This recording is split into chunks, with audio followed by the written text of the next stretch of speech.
Hello guys, আজকে হচ্ছে সেই রাত যে কিনা আজকে রাতে আমাদের এখানে রিমল নামে যে ঘূর্ণিঝড় আছে পুরো পশ্চিমবঙ্গের উপরে যে তার প্রভাব পড়তে চলেছে আজকে সেই রাত। যাই হোক, আমি এখন যাদবপুরে আছি, এখানে বর্তমানে বাস করছি। তো আজকে আমাদের এখানে যাদবপুরে যে কি হবে জানি না, বাট আজকে তোমাদের ব্লগের মাধ্যমে পুরো আমি যতক্ষণ জেগে আছি, এখন রাত্রি প্রায় কটা বাজে, ওই সাড়ে দশটা কি 11টা বাজে এরকম মাঝামাঝি। বাট এখন থেকে যতক্ষণ আমি জেগে আছি পুরো ভিডিওটাই এখন তোমাদের সাথে ব্লগের মাধ্যমে শেয়ার করতে চলেছি। তো চলো, আর দেরি না করে পুরো ভিডিওটা শুরু করা যাক। Let's start.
গাইজ, এখন রাত্রি 12টা বাজে। দেখো কি হারে ঝড়ের প্রকোপটা। আমাদের এখানে কিন্তু বেশ মোটামুটি ভালোই একটা প্রবল হচ্ছে, সঙ্গে প্রবল বৃষ্টি আর হাওয়া। তোমরা ক্যামেরাতে শুনতেই পাচ্ছ কীরকম দিকের আওয়াজ হচ্ছে, হাওয়ার গতিবিধি। এখানে ঘন্টায় 80 থেকে 90 কিলোমিটার বেগে হাওয়াটা হচ্ছে। আমি এখন এখানে আছি, আমাদের এখন পুরো বাইরেটাই দেখাচ্ছি, বাইরেটা যা একটু চলে আসছে টিভি, তো আমাদের সেটাই দেখছি যে এখন। যাই হোক, আজকে পুরোটাই এখন তোমাদের সাথে শেয়ার করবো। কোনো রকম কোনো ঠিক হবে না, যা হবে তোমাদের সামনেই দেখাবো। যাই হোক গাইজ, দেখো, সঙ্গে থাকো, দেখে থাকো আয়ান জনজন ইউটিউব চ্যানেল। তো এখনকার জন্য বাই।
সো গাইজ, এখন রাত্রি প্রায় 2:30 বাজে।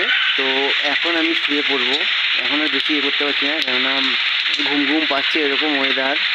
আর বেশি আমি বেশিক্ষণ থাকতে পারছি না। তো ঝড়ের দাপট দেখতেই পাচ্ছেন কীরকম। তো একা আর কতক্ষণ থাকবো, তো যতটা পারলাম আপনাদের সঙ্গে আমি শেয়ার করলাম।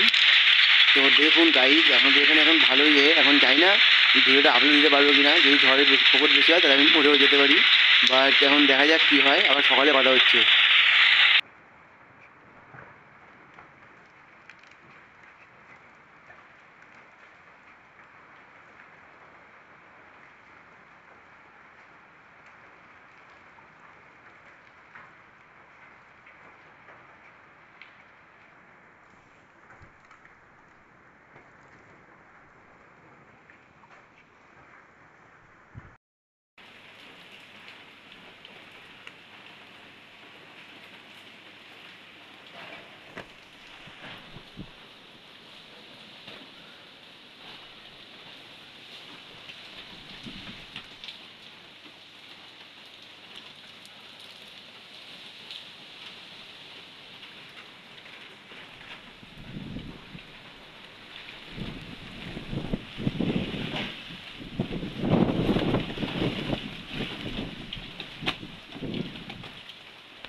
তো গাইস আজকে হচ্ছে গিয়ে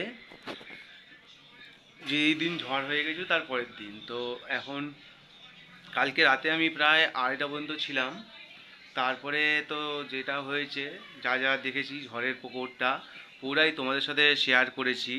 তো আজকে আমি এখন একটু লেটই হয়ে গেল ভিডিওটা শ্যুট করতে। তো আমার একটু পার্সোনাল কিছু কাজকর্ম ছিল, সেই কারণেই দেরি হয়ে গেল। যাই হোক গাইজ, পুরো ভিডিওটাই আজকে তোমাদের সাথে পুরো শেয়ার করেছি আমি। পুরো ভিডিওটাই আমি শেয়ার করেছি আমাদের এখানে কীভাবে ঝড়ের প্রকোপ ছিল। আমি ভেবেছিলাম যে হয়তো খুব একটা এফেক্ট পড়বে না, কিন্তু মোটামুটি ভালো একটা এফেক্ট পড়েছে। তবে একদিক থেকে গুড লাক যে কোনো রকম কোনো গাছ বা কোনো ইলেকট্রিক্যাল কিছু কোনো ক্ষতিগ্রস্ত হয়নি, এটাই গুড লাক, আর কিছুই বলবো না। তো এখানে ভালোই একটা বেশ একটা ছিল, প্রচুর পরিমাণে বৃষ্টি হয়েছে, সঙ্গে ঝোড়ো হাওয়া 80 থেকে 90 কিলোমিটার গতিবেগে। মানে আমি ওখানে কথা বলছিলাম, তোমরা হয়তো দেখেছো যে কথা পরিষ্কার ঠিকমতো আসছিল না, মানে ঝড় মানে হাওয়ার এতটাই প্রকট বেশি যে কথাটা পরিষ্কারভাবে আসছিল না। যাই হোক গাইজ, তো এই ভিডিওটা আমি জাস্ট তোমাদের সঙ্গে শেয়ার করলাম। এটা এক ধরনের একটা অভিজ্ঞতা হিসাবে রাখলাম, কারণ এই মে মাসে তো প্রচুর ঝড় হয়, তো এটা একটা মেমোরি হিসাবে আমি রাখলাম। তো এটা যদি তোমাদের ভালো লেগে থাকে অবশ্যই ভিডিওটাকে লাইক করো, আর খারাপ লাগলে ডিসলাইক করো, কমেন্ট করে বলো ভিডিওটা তোমার কেমন লেগেছে। আর চ্যানেলটাকে সাবস্ক্রাইব করে দাও গাইস, সাবস্ক্রাইব করতে কোনো পয়সা লাগে না। তো আবার দেখা হচ্ছে অন্য কোনো নতুন ইউনিক লাইফস্টাইল ব্লগে বা অন্য কোনো ভিডিওতে। তো আজকের জন্য এতটুকুই। তো সবাই ভালো থাকো, সুস্থ থাকো, সাবধানে থাকো। আর তোমাদের ওখানে ঝড়ে কেমন কি হয়েছে না হয়েছে সেই সমস্ত কিছু কমেন্টে আমাকে বলো, শেয়ার করো। তো থ্যাংক ইউ, বাই। আবার নেক্সট ভিডিওতে দেখা হচ্ছে।